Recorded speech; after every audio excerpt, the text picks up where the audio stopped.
When you grip too tightly, life slips through your fingers. Remember back in section 1 when I said life feels like you're taking 10 steps forward and 5 steps back? Zoom out. You're actually plus 5. But your hypercritical mind doesn't see it that way. It sees the 5 steps backwards and panics. It spirals and judges and invites imposter syndrome and self-sabotage to pull you even further off course.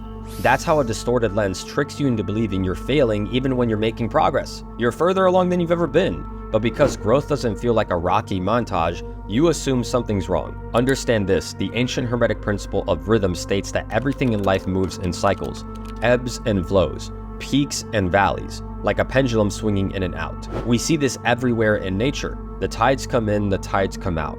The sun sets, then rises again. Winter fades, spring blooms. Empires rise, empires fall. Your life is no different. The problem isn't the setback, the problem is how you react to the natural rhythm. You hit a dip in momentum and suddenly think you're broken.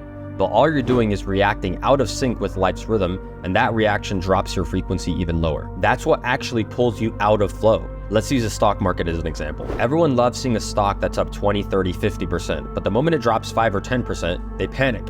They assume the company's a failure, they sell off in fear.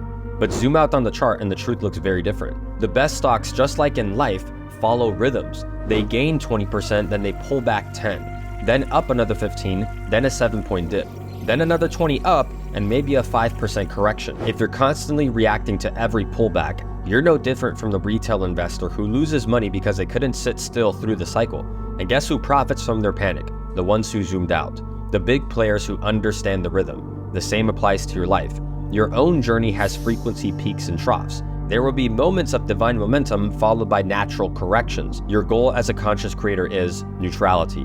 When momentum is high, you don't become arrogant or over-celebratory. It's normal. You're not surprised by your own power. When the energy dips, no problem. You stay centered because you know the pendulum will swing back in your favor. It always does. And from that place of inner steadiness, you raise your baseline.